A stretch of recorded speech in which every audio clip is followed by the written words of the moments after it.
Hindi lamang mga parokyano kundi pati mismo mga naglalako ng sigarilyo ang napapaaray sa pagtaas ng presyo ng kanilang binibentang yosi. Bukod sa tumaas ang kanilang puhunan, pahirapan na rin daw ang pagkuha ng rasyon ng sigarilyo mula sa mga supplier. Nakatutok si Dano Tingkungko. Doble ang presyo ng yosi sa ilang mga inikutan namin mga nagbebenta ng yosi sa kahabaan ng East Avenue. Mula sa dating 250, pumapalo na ngayon sa 4 pesos ang kada stick ng menthol variant ng isang brand ng yosi o 80 pesos kada kaha mula sa dating 50 pesos sa kalsada.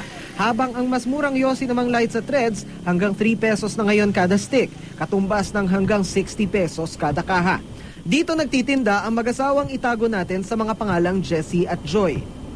Kwento nila sa akin bago magbagong taon, nagmahal ng hanggang 20 pesos ang puhunan nila kada pakete. Ang masaklap pa, halos magmakaawa raw sila sa kanilang supplier para raw makakuha ng paninda.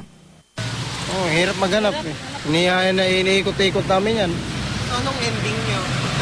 Yan, ano na lang, paisa-isa.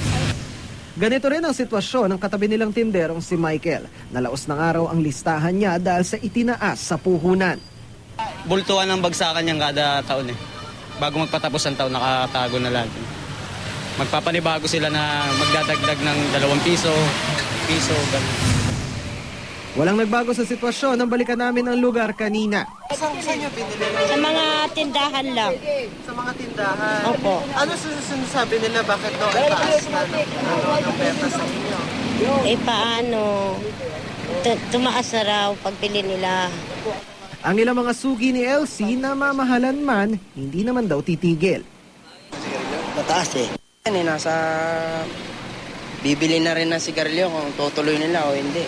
Pero ang nakakapagtaka, hindi naman ganito ang presyuhan ng sigarilyo sa mga tindahan at palengke. 41 hanggang 45 pesos kada kaha ang presyuhan ng sigarilyo sa mga convenience store. Sa ilang tindahan din sa Maynila na inikutan namin, 38 to 40 pesos pa rin ang presyo ng kada kaha ng sigarilyo. Sa Kamuning Market, nasa 40 pesos din ang presyo kada kaha ng sigarilyo. Pero kung tutuusin, nagmahal ito mula sa dating 31.50 kada pack.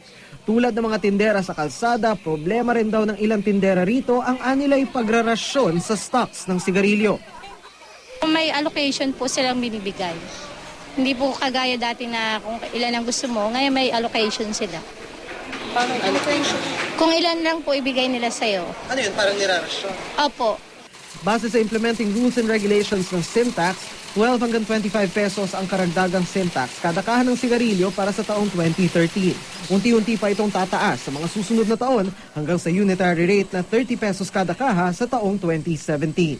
Dano Tingkong, Nakatutok, 24 Oras.